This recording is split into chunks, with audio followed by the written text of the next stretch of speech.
जाता है वो प्लस करते हैं डोमेस्टिक इनकम में, इनकम। ओके। और नेशनल इनकम में जो आता है अब्रॉड से हम लोग उसको प्लस करते हैं, मतलब फीफा और आपकी फीटा वॉइस कंडीशन तारोही सर। कम है। सर मैं तो सही लेवल से बोल रही हूँ। अब आ चलिए रही है कोई सर? नहीं, ठीक है। और कोई? सो डोमेस्टिक इनकम में फैक्टर इनकम फ्रॉम अब्रॉड को हम लोग ऐड करते हैं, लेकिन नेशनल इनकम में फैक्टर इनकम टू अब्रॉड को ऐड करते हम्म। फिर ये फैक्टर इनकम क्या है? What is factor income? हैं। Income earn by providing the goods and services.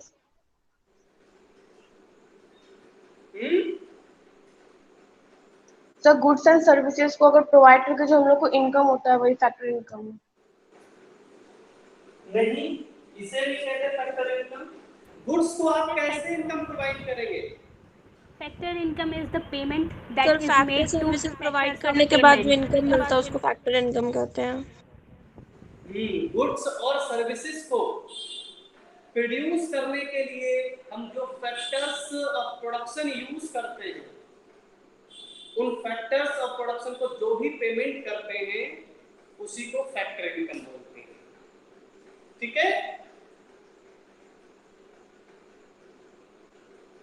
Yes sir. और इससे पहले हम लोगों ने कौन से टॉपिक डिस्कस किए थे, कोई बताएगा क्या? कल मैंने आपको बोला था कि आप प्रीवियस जो भी टॉपिक, जो भी कॉन्सेप्ट डिस्कस किए गए हैं उनको एक बार रिवाइज कर लीजिए, क्योंकि लगभग 45-48 डेज का ये लॉन्ग गैप था।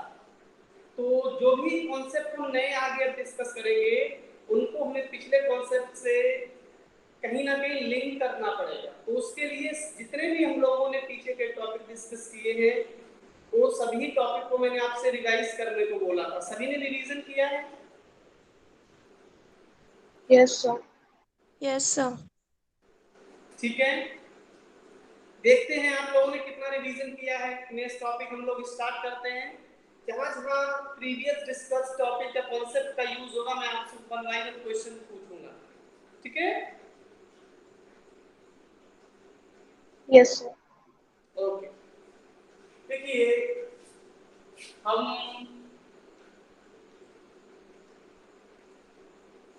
जो बोर्ड पे लिखा है मैंने, ये आप रीड कर सकते हैं? Yes sir. Domestic. Domestic. Yes, domestic income and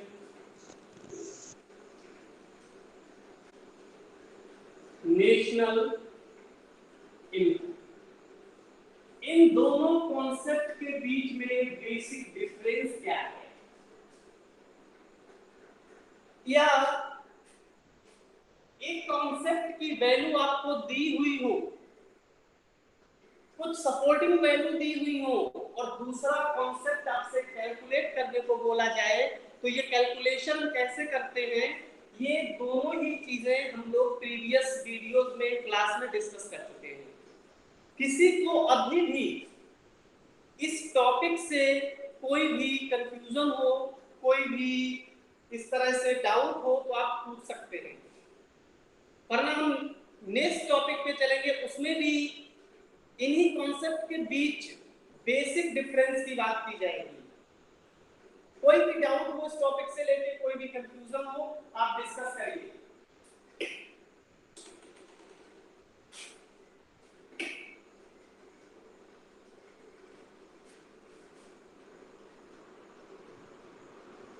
कोई डाउट नहीं है?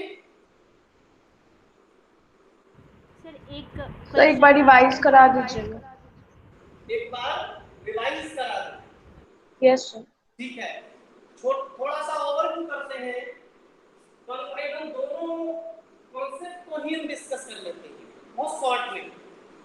अनुष्का बताइए, अगर मैं आपसे पूछूं व्हाट इज डोमेस्टिक इनकम, तो सर इनकम जनरेट। एक मिनट, मिनिमम वर्ड्स में आपका आंसर क्या होगा? Sir income generate within the domestic territory. Yes, income generate within the domestic territory. Yes, income नहीं, फैक्टर इनकम बोलिए। ठीक है? Yes sir. यानी the income which produced, sorry, the factor income लिखना है यहाँ, factor income which is produced in domestic territory. ठीक है? Yes, sir. खुशी, आप बताइए, अगर मैं आपसे क्वेश्चन करूं what is national income, explain in minimum words, what is your Sir, answer? so factor income received by normal residents of a country. Yes, यानी the income which is produced by normal residents of a country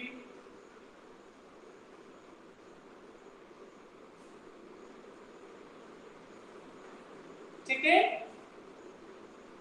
दोनों concept आपके सामने हैं।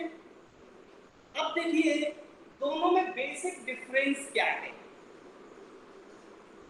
अगर हम domestic income पर बात करें या फिर हम नेशनल इनकम की बात करें, दोनों ही कॉन्सेप्ट में हमने जो कैलकुलेशन की है या जो मेजरमेंट किया है वो किसका किया है?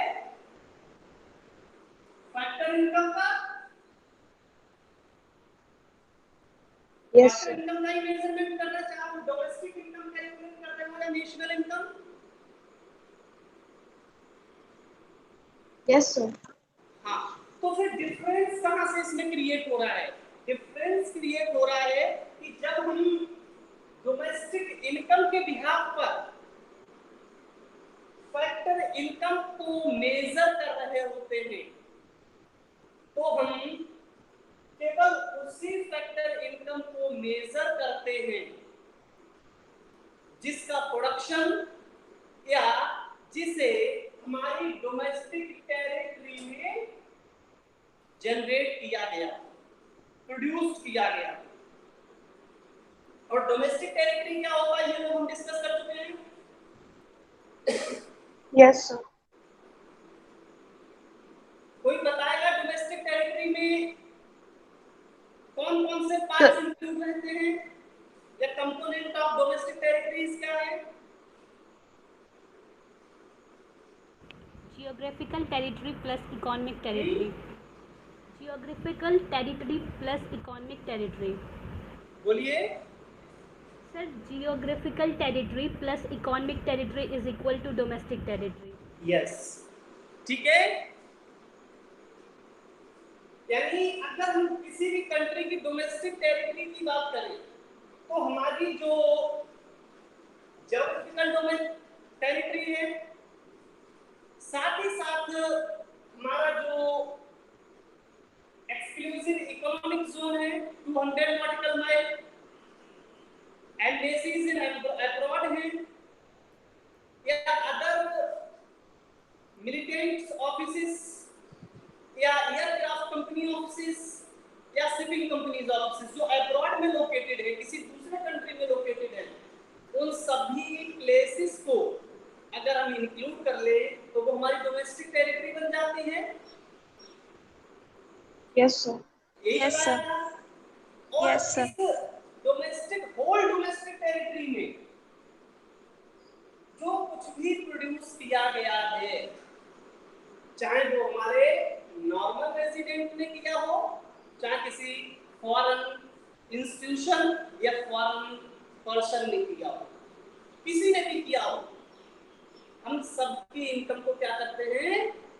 डोमेस्टिक इनकम कैलकुलेट करते समय उसका सम कर लेते हैं। हम ये नहीं देखते कि ये हमारे अपने सिटीजन में से प्रोड्यूस किया गया है या किसी नॉन सिटीजन से प्रोड्यूस किया, बस हम ये देखते हैं कि वो हमारी डोमेस्टिक टेरिटरी में प्रोड्यूस हुआ है कि नहीं हुआ है। क्लियर है? Yes, sir. Yes, sir. इसका मतलब जब हम डोमेस्टिक इनकम को मेजर कर रहे होंगे उसमें कोई भी ऐसी फैक्टर इनकम इंक्लूड नहीं की जाएगी जिसको हमारे किसी सिटीजन ने, हमारे नॉर्मल रेजिडेंट ने अब्रॉड में प्रोड्यूस किया। एग्जांपल के लिए मैं आपको एक एग्जांपल देता हूं। जैसे मान लीजिए मैं अभी इंडिया के अंदर पढ़ा रहा हूं, तो इंडिया में सर्विसेज प्रोड्यूस कर रहा हूं। Yes sir. तो इंडिया में सर्विसेज प्रोड्यूस कर रहा हूं, अपनी ज्योग्राफिकल टेरिटरी में प्रोड्यूस कर रहा हूं, यानी मेरी जो भी सर्विसेज होंगी वो डोमेस्टिक इनकम को मेजर करते समय उसमें इंक्लूड कर ली जाएगी। लेकिन अगर मान लीजिए मैं इंडिया छोड़ के किसी दूसरी कंट्री में जाके पढ़ाने लगता हूं, सर्विसेज प्रोड्यूस करने लगता हूं, और उस सर्विस प्रोडक्शन से मुझे जो भी अर्निंग्स होंगी, जो भी मुझे सैलरी या वेजेस जो भी मिलेगा, वो डोमेस्टिक इनकम काउंट करते समय हमारे इंडिया के डोमेस्टिक इनकम में इंक्लूड नहीं की जाएगी, जबकि मैं इंडिया का नॉर्मल रेजिडेंट हूं। और ये इंक्लूड क्यों नहीं की जाएंगी देव? क्या सर? मैंने कहा कि अगर मैं कहीं दूसरे इंडिया छोड़ के बाकी किसी कंट्री में पढ़ाने जाता हूं और उसके लिए मुझे जो भी सैलरी या वेजेस मिलता है, क्या वो इंडिया के डोमेस्टिक टेरिटरी को मेजर करते समय इंक्लूड की जाएंगी या नहीं? सर नहीं। No sir. नहीं की जाएंगी। No sir. तो बताइए अब आप क्यों नहीं की जाएंगी?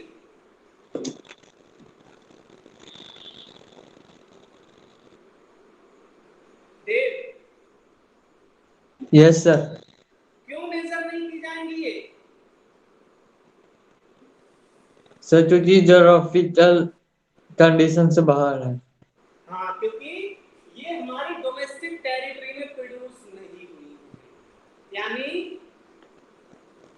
ऐसी कोई भी फैक्टर इनकम जो हमें अब्रॉड से मिलती है, अब्रॉड से रिसीव होती है, उसको डोमेस्टिक टेरिटरी में हम इंक्लूड नहीं करते।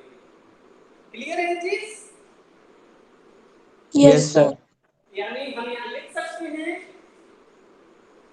फैक्टर इनकम फ्रॉम abroad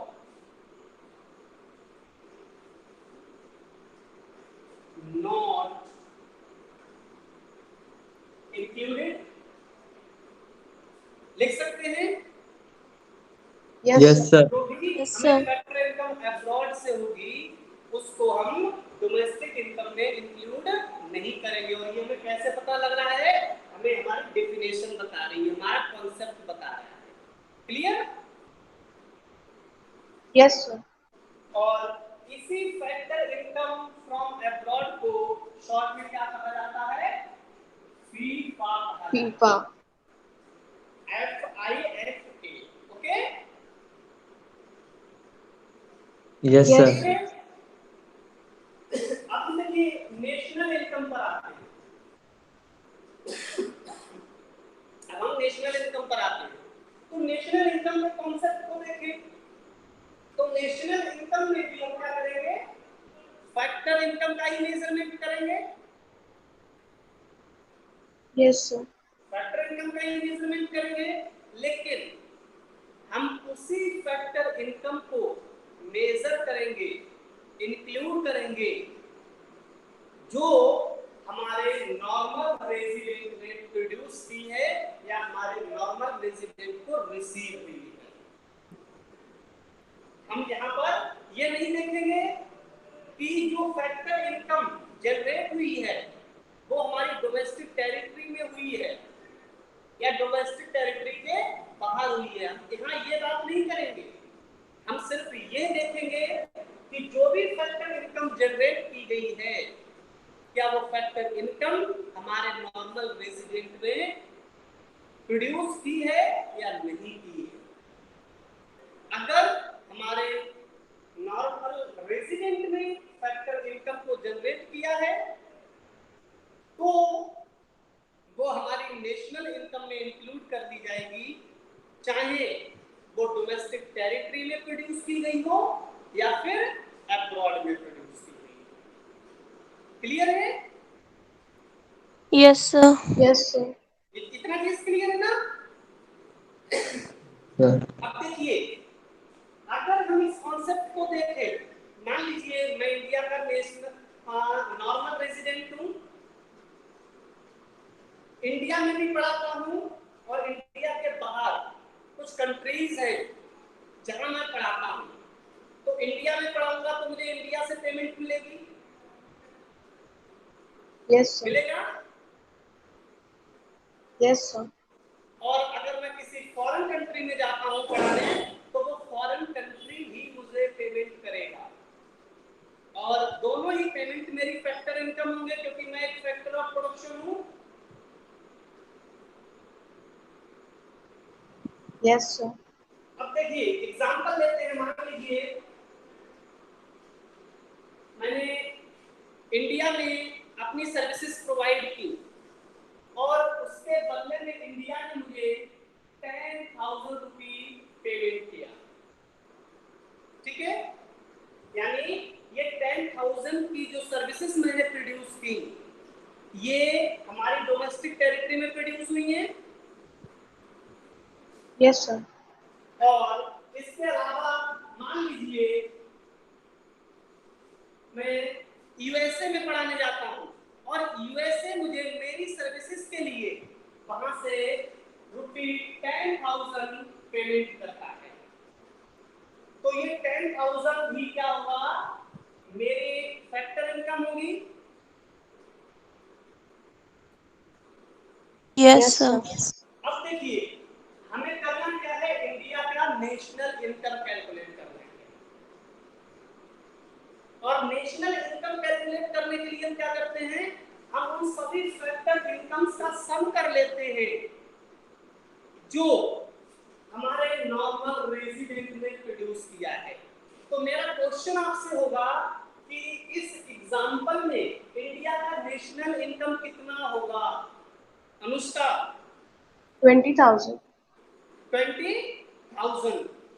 क्यों? तो क्योंकि ये हम लोग का जो ये भी मुझे हाँ, नेशनल इनकम में हम लोग with in the domestic territory और आउटसाइड द डोमेस्टिक टेरिटरी दोनों को ऐड करते हैं, लेकिन वो नॉर्मल रेसिडेंट होना चाहिए। लेकिन सही एक्सप्लेनेशन क्या होगी कि ये 10,000 मेरी इनकम है और ये 10,000 वो भी मेरी इनकम है, और मैं कौन हूं? इंडिया का नॉर्मल रेजिडेंट हूं, इसलिए दोनों पेमेंट इंडिया के नॉर्मल रेजिडेंट के हैं, और नॉर्मल रेजिडेंट की जो भी इनकम है उनका हम सम कर लेते हैं तो हमें नेशनल इनकम मिल जाता है। क्लियर है? Yes sir. तो देखिए यहाँ पर, यानी इस एग्जांपल की बात करें और इस कॉन्सेप्ट की बात करें तो एक चीज क्लियर है कि जब भी हम नेशनल इनकम को मेजर कर रहे होते हैं उस समय हमें जो फैक्टर इनकम फ्रॉम अब्रॉड होता है, यानी जो फीफा होता है, वो नेशनल इनकम में इंक्लूड कर लिया जाता है। यानी अगर डोमेस्टिक इनकम की हम बात करेंगे तो क्या होगा? Factor income from abroad not included, include नहीं किया जाएगा। लेकिन जब आप नेशनल इनकम की बात कर रहे होंगे तो यहाँ क्या लिखा जाएगा? Factor income from abroad. क्या करेंगे? इंक्लूडेड। Yes sir. एक क्वेश्चन बेसिक अंतर हमें मिल गया कि डोमेस्टिक इनकम में जो अब्रॉड से हमें इनकम रिसीव होती है उसको हम इंक्लूड नहीं करते, जबकि नेशनल इनकम में जो हमें फॉरेन से इनकम होती है, विदेशों से जो इनकम रिसीव होती है, उसको नेशनल इनकम में इंक्लूड कर लिया जाता सर एक Yes. क्वेश्चन है सर। नॉर्मल रेजिडेंट वो होता है ना जिसकी मतलब वो इकोनॉमिक जो होती है वो लाइज करती है विद इन द कंट्री में। फिर से बोलिए। सर इसका जो ये नॉर्मल रेजिडेंट वो होता है जिसका economic interest with in the country lies करता है, मतलब जो कंट्री में वो होता है उसके वहीं पे मतलब उसकी इकोनॉमिक इंटरेस्ट लाइज करती है। हाँ देखिए, मैंने आपको नॉर्मल रेजिडेंट के बारे में बताया था कि किसी भी पर्सन के नॉर्मल रेजिडेंट होने की जो दो कंडीशंस हैं, उसको दो कंडीशंस को फॉलो करना चाहिए। पहली कंडीशन, कोई भी पर्सन किसी कंट्री में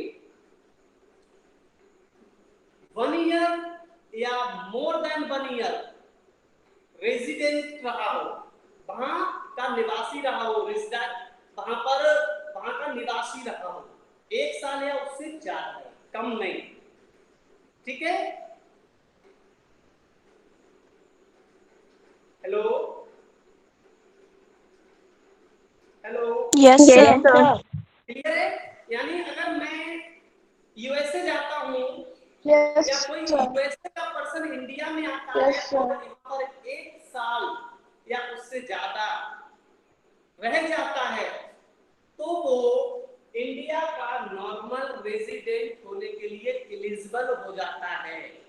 लेकिन केवल पहली शर्त को, पहली कंडीशन को फुलफिल कर देना, इसका मतलब ये नहीं है कि वो नॉर्मल रेजिडेंट हो गया, एलिजिबल हो जाएगा। पहली कंडीशन जब फॉलो कर लेगा तो वो एलिजिबल हो जाएगा, लेकिन अभी नॉर्मल रेजिडेंट तब तक नहीं होगा जब तक कि उसके जो सेंटर्स ऑफ इकोनॉमिक इंटरेस्ट है, centre of economic interest means उसकी इनकम वहीं से मतलब जो मेन इकोनॉमिक एक्टिविटीज है, इकोनॉमिक एक्टिविटीज बताई थी, economic and non economic activities. Yes yes sir. 11th में मैंने बताई थी। Yes sir. हाँ, तो जो मेन इकोनॉमिक एक्टिविटीज हैं उन्हीं को सेंटर इकोनॉमिक ऑफ इंटरेस्ट कहा जाता है। ठीक है? जैसे कोई पर्सन जिस कंट्री में रेजिडेंट है, जिस कंट्री में रह रहा है, वहीं वो अपनी, जहां से वो इनकम जनरेट कर रहा है, वहीं पर वो अपनी इनकम को इन्वेस्टमेंट करे, वहीं पर वो कंजम्पशन करे, वहीं पर प्रॉफिट अर्न करे। ठीक है? तो इन्हीं को सेंट्रल इकोनॉमिक इंटरेस्ट कहा जाता है। और अगर कोई पर्सन ऐसा जो आता है अब्रॉड से, किसी कंट्री में 1 साल रहता है, अर्निंग करता है, और जो भी उसे अर्निंग होती है अपने कंजम्पशन के लिए निकाल कर बाकी इनकम वो अपने कंट्री भेज देता है, तो वो कभी भी नॉर्मल रेजिडेंट नहीं हो सकता। या कोई पर्सन, जैसे मान लीजिए सर एक कोई क्वेश्चन फॉरेन है स्टूडेंट हमारे इंडिया में आता है 3 ईयर या 4 ईयर डिग्री कोर्स करने के लिए, सर तो आप भी 3 कुछ ईयर बोल रही या है। 4 ईयर्स इंडिया में रहेगा, यहीं पर कंजम्पशन करेगा, यहीं पर। सर एक यस सर। क्वेश्चन है और पढ़ लिख कर वो वापस चला जाएगा, जब उसकी डिग्री कंप्लीट होगी तो वापस चला जाएगा। तो उस पर्सन को नॉर्मल रेजिडेंट नहीं कहेंगे। क्यों?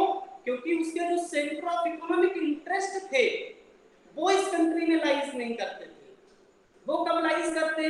जब वो यहीं रहता, अपनी स्टडी को कंप्लीट करता, उसके बाद उसकी जो ह्यूमन रिसोर्स था, उसके पास जो स्किल और नॉलेज थी, उसी का यूज करके यही सर्विसेज प्रोड्यूस करता और यहीं पर प्रोडक्शन करता, तब उसको हम नॉर्मल रेजिडेंट मानते हैं। लेकिन वो केवल किस पर्पस से आया था?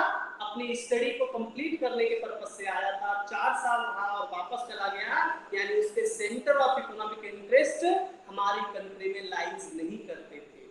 लेकिन वो 4 साल तक, यानी मोर देन 1 ईयर तक यहाँ पर रेजिडेंट था, यहाँ पर रहा, लेकिन उसने दूसरी कंडीशन को फुलफिल नहीं किया, इसलिए हम उसे नॉर्मल रेजिडेंट ऑफ इंडिया नहीं बोल सकते।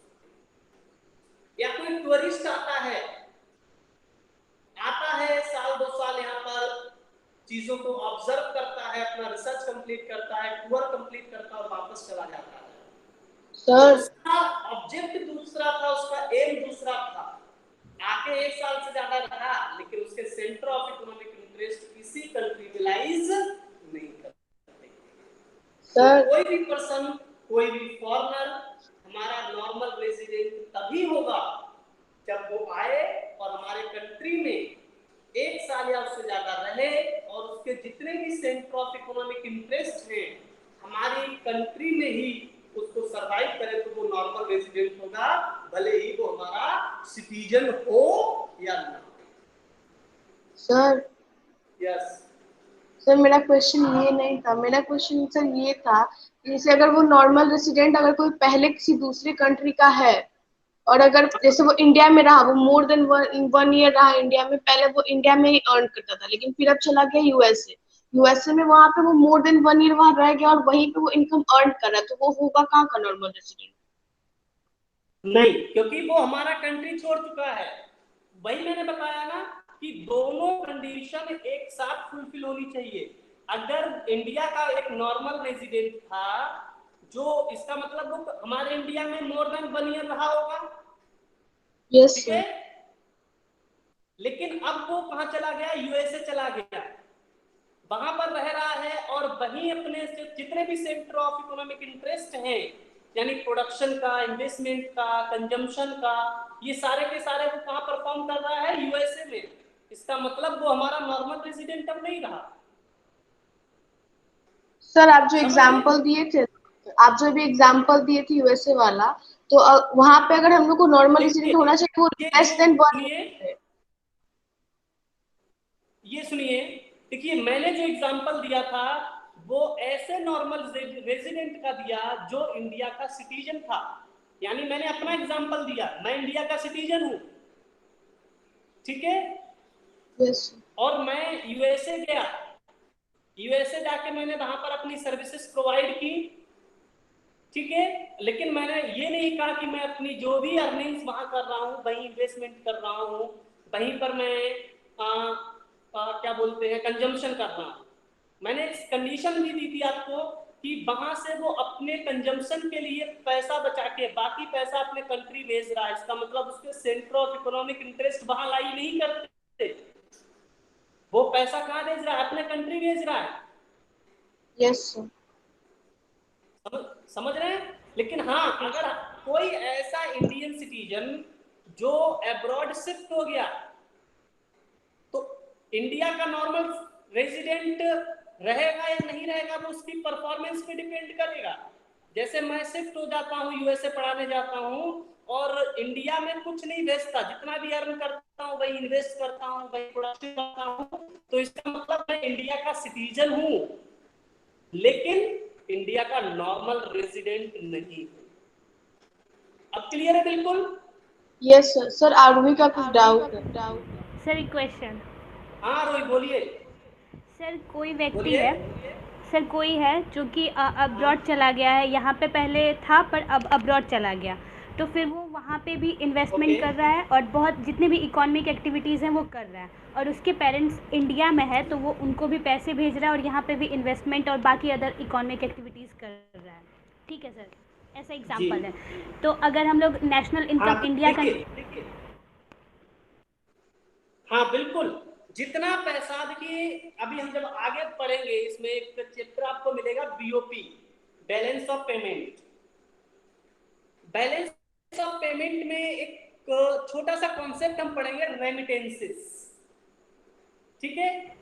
तो वो पर्सन जो अपना इन्वेस्टमेंट, जो नॉर्मल रेजिडेंट यूएसए का भी हो गया है और इंडिया का भी है, यहाँ भी पैसे भेज रहा है, यहाँ भी इन्वेस्टमेंट करवा रहा है, तो जितना पैसा इंडिया भेजेगा, रेमिटेंसेस बोलते हैं, ऐसा कोई पर्सन जो फॉरेन जाके प्रोडक्टिव एक्टिविटीज करता है और वहां से कुछ पैसे अपने कंट्री को, अपने रिलेटिव को अपनी कंट्री में सेंड करता है, उसे रेमिटेंसेस कहा जाता है, और इन रेमिटेंसेस को नेशनल इनकम में इंक्लूड किया जाता है।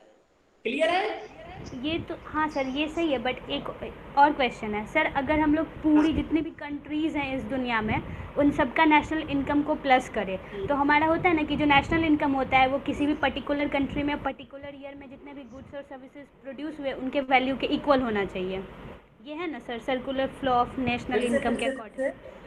सर जो भी फैक्टर इनकम हुआ यानी कि नेशनल इनकम, वो उस कंट्री में जितने भी गुड्स प्रोड्यूस हुए और सर्विसेज उनके वैल्यू के इक्वल होने चाहिए। यस। तो सर अभी वाले केस में जो व्यक्ति है वो 2 कंट्रीज़ का नॉर्मल रेसिडेंट है, तो अगर हम पूरे वर्ल्ड का नेशनल इनकम निकालें तो वो तो कम आएगा ना, उनके ज़्यादा आएगा, और जो गुड्स एंड सर्विसेज का वैल्यू होगा वो तो कम आएगा ना। बिल्कुल नहीं आएगा। देखिए कैसे, एक minute.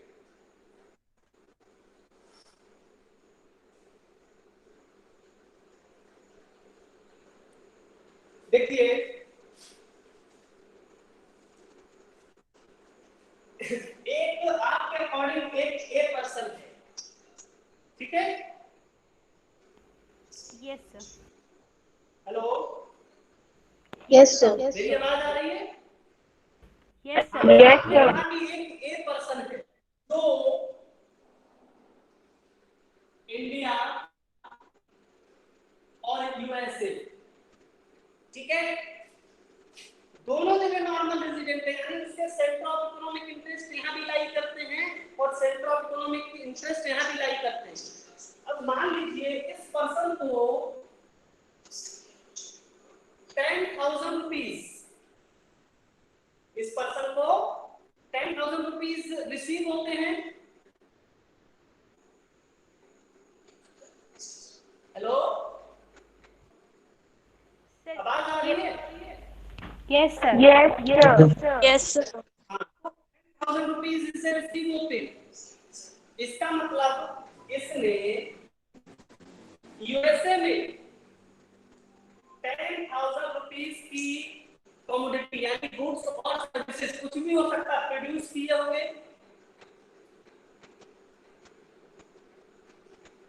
Goods and services produce किए होंगे। Yes sir.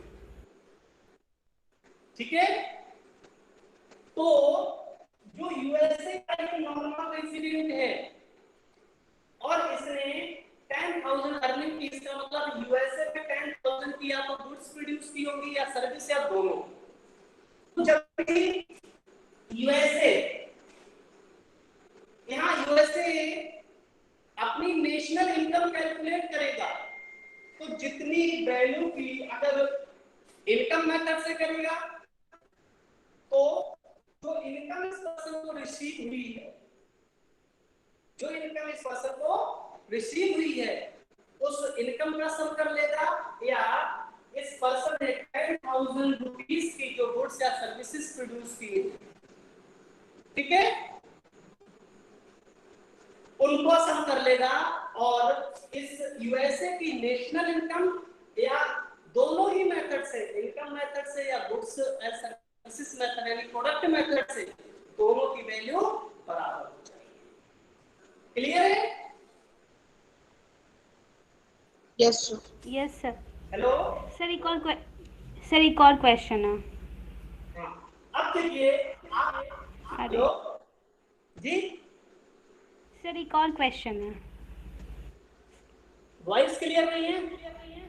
हाँ? सर एक और क्वेश्चन है, ये वाला समझ गए?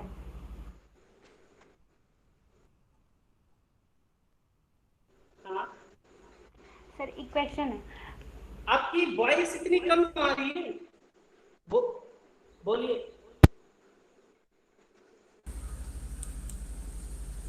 बोलिए सर कोई अभी ये बोलिए, बहुत गर्मी हो रही है, क्लास ओवर करनी है। सर एक कोई व्यक्ति है वो इंडिया में नॉर्मल रेसिडेंट था, यहाँ पे उसका इकोनॉमिक इंटरेस्ट लाई करता था, बट अब वो इंडिया को छोड़ के कहीं चला गया, बट वहाँ के लिए बस 6 महीने ही वहाँ पे वो रहा है। तो फिर उस यहाँ पे तो उस यहाँ के नेशनल इनकम में उसको इंक्लूड नहीं करेंगे क्योंकि अब वो नॉर्मल रेसिडेंट नहीं रहा, और वहाँ वाले में भी नहीं करेंगे क्योंकि वहाँ पे वो बस 6 महीने के लिए ही रहा है। तो उसके जो सर्विसेज प्रोड्यूस होंगे उनका वैल्यू कहाँ जाएगा? उसके द्वारा जो भी प्रोड्यूस होगा उसका वैल्यू। देखिए हाँ ठीक है। देखिए आप जब भी नेशनल इनकम कैलकुलेट करते हैं, ठीक है, तो डेफिनेशन में कॉन्सेप्ट में मैंने आपको एक टर्म बताई थी, this is calculated for a financial year,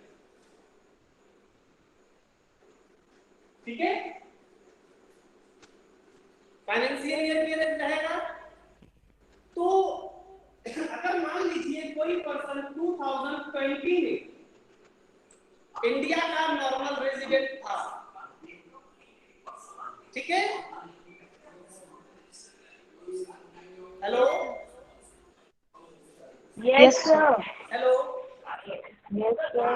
तो 2020 में कोई पर्सन इंडिया का नॉर्मल रेजिडेंट था, तो 2020 में उसने जो भी प्रोडक्शन किया होगा वो इंडिया की नेशनल इनकम में काउंट कर लिया जाएगा,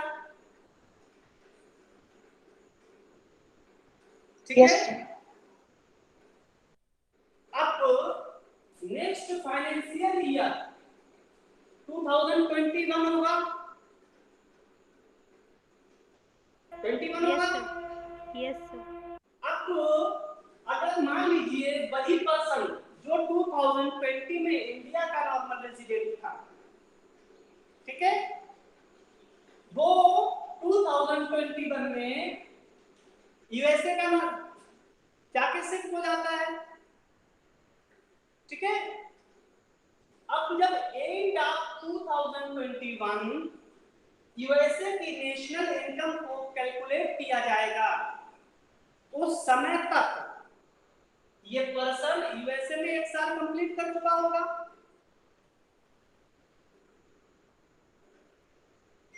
यस सर। कर चुका यस होगा। सर। और अगर नहीं गया है, 1 साल कंप्लीट नहीं किया, इसका मतलब वो 2021 में इंडिया में ही रह रहा था। Yes sir. रह रहा था ना। Yes sir. और 2020 की फाइनेंशियल ईयर में ये पर्सन इंडिया का नॉर्मल रेजिडेंट था, और 21 में भी कुछ मंथ तक इंडिया का ही नॉर्मल रेजिडेंट रहता है। इसका मतलब वो ऑलरेडी इंडिया का 3 महीने, जैसे मान लीजिए अप्रैल, मई और जून, इन फर्स्ट क्वार्टर में वो इंडिया में ही रहता है। फर्स्ट क्वार्टर ऑफ 2021 इंडिया में ही रहता है, तो इसका मतलब इन 3 क्वार्टर में वो इंडिया का नॉर्मल रेजिडेंट होगा, क्योंकि इससे पहले 2020 में वो ऑलरेडी नॉर्मल रेजिडेंट है। तो इन तीनों सालों का प्रोडक्शन इंडिया के ही नेशनल इनकम में इंक्लूड होगा। और जैसे अगर अप्रैल होते ही एंड ऑफ मार्च 2020 वो इंडिया छोड़ के अब्रॉड जा रहा है, तो मार्च 2021 में जब यूएसए का नेशनल इनकम फाइंड आउट किया जाएगा, उस समय वो 1 साल बाद पूरा कर चुका होगा, इसलिए उसका प्रोडक्शन यूएसए में इंक्लूड हो जाएगा। समझ गए? Yes sir. क्योंकि जो इसीलिए नॉर्मल रेजिडेंट होने के लिए 1 ईयर या मोर देन 1 ईयर दिया गया है। 6 मंथ, 9 मंथ, 2 मंथ, इस तरह से टाइम बाउंड नहीं दिया है। 1 साल का पीरियड दिया है, वही फाइनेंशियल ईयर वाला। अगर कोई पर्सन एक फाइनेंशियल ईयर में एक कंट्री में रहता है, तो उसकी नेशनल इनकम उसी कंट्री में काउंट होगी, और अगर नेक्स्ट फाइनेंशियल ईयर में वो कहीं और शिफ्ट हो जाता है, तो जब उस कंट्री की फाइनेंशियल ईयर कंप्लीट हो रहा होगा, तो उसका भी 1 साल कंप्लीट हो रहा होगा, इसलिए उसका प्रोडक्शन उस दूसरे कंट्री के नेशनल इनकम में इंक्लूड होगा। क्लियर? Yes sir. हेलो, और कोई doubt? No sir.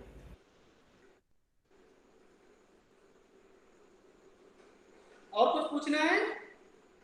No sir. No, sir. Topic पे वापस आए। Yes sir.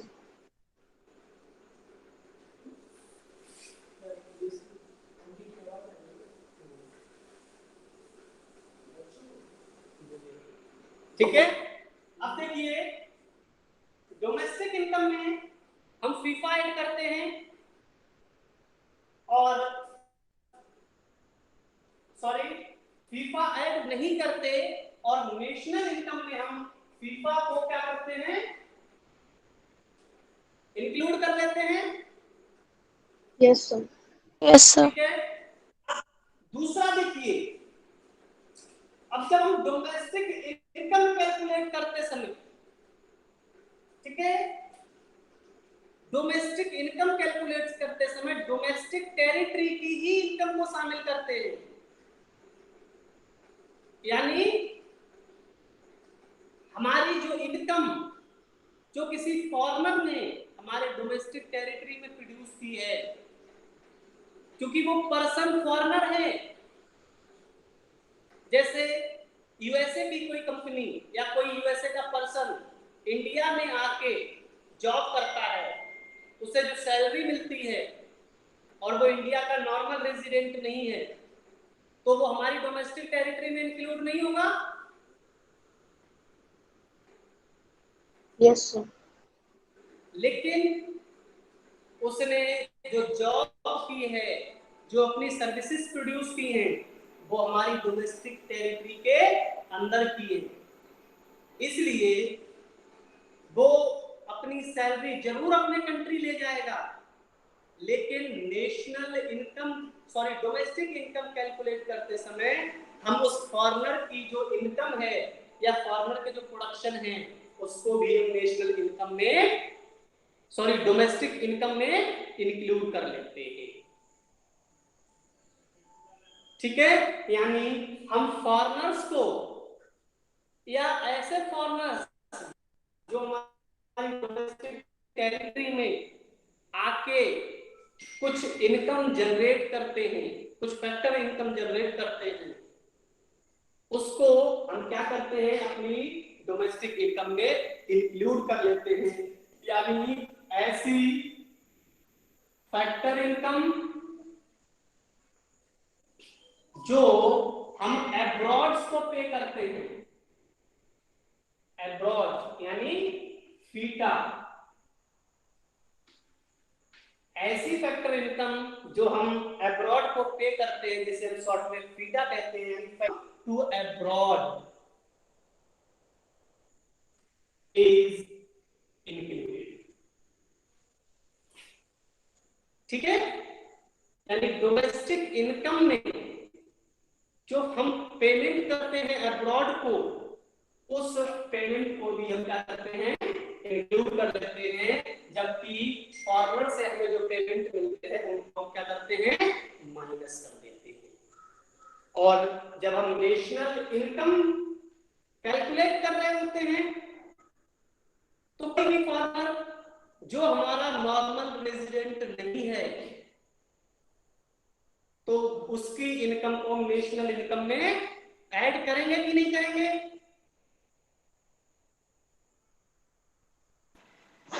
करेंगे सर। हेलो, करेंगे, इंक्लूड करेंगे सर। हाँ,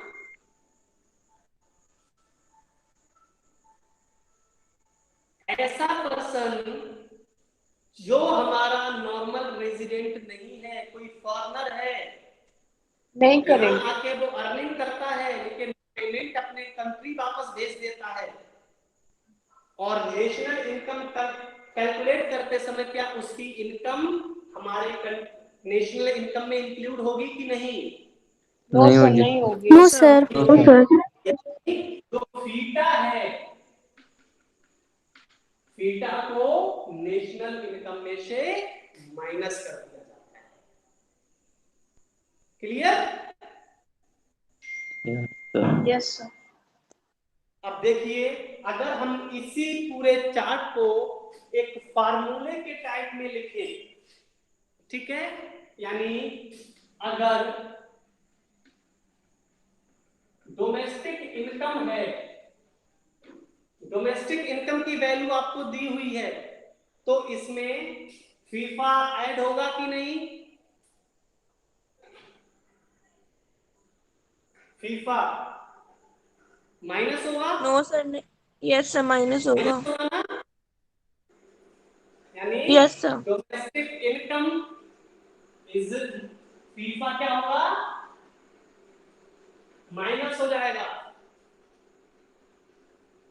फीफा माइनस होगा Yes, sir.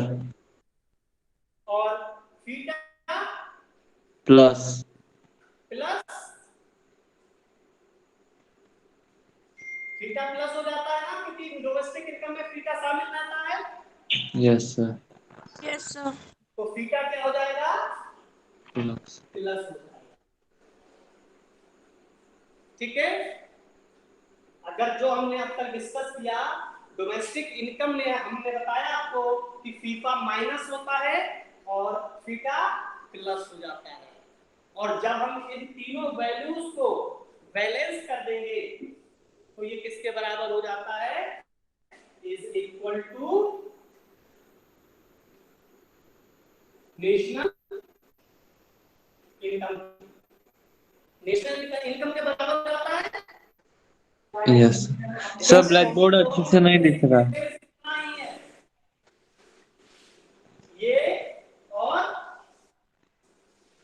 ये, फीफा और फीटा का ही डिफरेंस है इसमें। दोनों कॉन्सेप्ट में फीफा और फीटा का डिफरेंस है।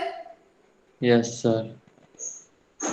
हाँ, तो बस डोमेस्टिक इनकम के साथ आप फीफा और फीटा को बैलेंस कर दीजिए, आपको नेशनल इनकम की वैल्यू मिल जाती है। क्लियर है? Yes sir. तो अब आगे का जो मैं नया कॉन्सेप्ट आपको बताने वाला था वो कल की क्लास में बताया जाएगा। इसको आप फिर से एक बार रिवीजन कर लीजिए, ठीक है? सर नेक्स्ट कॉन्सेप्ट क्या है? नेक्स्ट कॉन्सेप्ट होगा concept of market price and factor cost. Okay sir. ठीक है? Yes sir. हाँ, उसको आप चाहें तो एक बार रीड कर सकते हैं, समझ में नहीं है कोई दिक्कत नहीं है, रीड कर लेंगे तो इजीली समझ में आ जाएगा। ठीक है, class over. Thank you left sir. कर जाइए आप लोग। Thank you sir. Thank you, sir. Okay.